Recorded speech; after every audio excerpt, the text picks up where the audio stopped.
مصر د خلکو ته هلته سنسکرت ژبه ښوله. د دې نه علاوه په لاهور کې بودو بانډ هم شته چې د ګوتم بدھ په نوم باندې، ځکه چې اشوکا چې ونو دا د ګوتم بدھ نه 400 کاله وروسته تېر شوی. بل موږ سره چې زر خبره کوو نو بل موږ سره د هندوشاهي تاریخ ته چې کله چې هند کلی د راجا جیپال د ګدی ځای نو په دې هند کلي سره 15 میله چاپیره دا کلي چې نو دا هم د هغې سو تاریخ دا وایي. نو په شاه منصور کې لکه په شاه منصور کې بوټکه ده نو زما هسې اندازه دا ده چې دا بوتکده وه خو وروسته بیا بوټکه شوې ده. په دغه کې کاپرکوټ ډېری ده په زیده کې، نو کاپرکوټ په خپله ښایي چې لکه د کاپر کلا دغه شان د مختلفو کلو کې هند سره چې چاپېره کوم کلي دي په دې کې موږ ته د هندوشاهي بیا چې د هندوشاهي نه پس موږ ته دلته کې د محمود غزنه یا د محمود غزنوي راتلو سره چې هغه جیپال له کومه ماتې ورکړې د هغه نښې هم شته.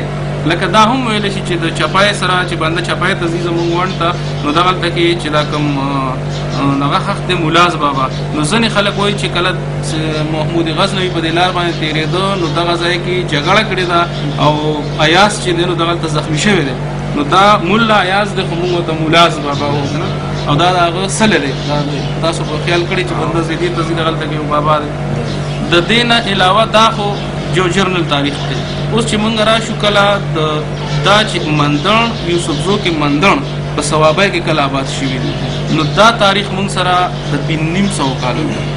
دا موږ داسې چل شوی و چې د ملک شاه منصور او د ملک احمد په مشرۍ کې د اولغ بیګ زمانه وه د بابر تره په هغه په زمانه کې موږ راغلي یو دلته. نو موږ یول پړاو د خیالي په غاړه کړو د هغه کې چارسده کې د لزاکو موږ له ځای راکړو. بیا د هغې نه پس چې دی نو موږ رالو دلته ملکان ته، هغه بیا ملک احمد یو سټریټجي جوړه کړه، یو حکمت عملي جوړ کړه، موږ دلته آباد شو. بیا د هغې نه پس سوات ته لاړو، یوسفزو سوات قبضه کړ. بیا دا مندړ چې کوم کاسټ د سب کاسټ نو موږ دلته په صوابۍ کې د مندړ 4 زامن په صوابۍ کې آباد دي. دا 500 کالو خبره ده تقریبا پوشه. نو په دې کې دا کوم کلي چې کوم د اسلامي نومونه دي یا د پښتو نومونه دي لکه کالو خان شو د هغه په نوم کلی شو، بل دا زموږ بیا د دغه دور دکه شان زمون کلی شاه منصور چې دی نو دا هم چې دی نو د دغه په دغه باندې د زمونږ هم دکه هیرو د چا په مشرۍ کې چې مونږ د کندهار نه د اولغ بیګ په زمانه کې راغلي ملک احمد او ملک شاه منصور. نو د ملک شاه منصور د ترز یو د ملک احمد د ترز یو د ملک شاه منصور کشر دی. لکه ملک احمد تقریبا داسې د 20 کالو او دی داسې د 1415 یا 14 کالو د دوی په مشرۍ کې مونږ راغلي. د اولغ بیګ زمانه وه دا د بابر د تره حکومت ولته او دا د یوسفزو ول اغوستی و دا حکومت. وروستو بیا هغه چې دا د لکه بابر دلته په 1526 کې راغلی دی 1526 کې او د دی نه مخکې د 12 کاله مخکې د اولغ بیګ زمانه وه. نو دغه زمانه کې دا یو ډېره دردناکه تاریخي کیسه هم ده چې څه وخت یې اولغ بیګ له دی حکومت واغسته او زموږ مشر ملک سلیمان شاه د دې ملک شاه منصور تره و د ملک احمد پلار هغه ورسره شو او دغه مغول وړوکی هغه لوی کړی په خپلو لاسو کې لوی کړی. بیا ول حکومت واغسته بیا چې هغه کله مضبوط شو نو بیا هغه زموږ یوسفزي چا ورته ووایي چې یاره مغول راغلل ورو ورسره آباد شو نو یې ورته وایي چې دا یوسفزي دلته نه وشړه.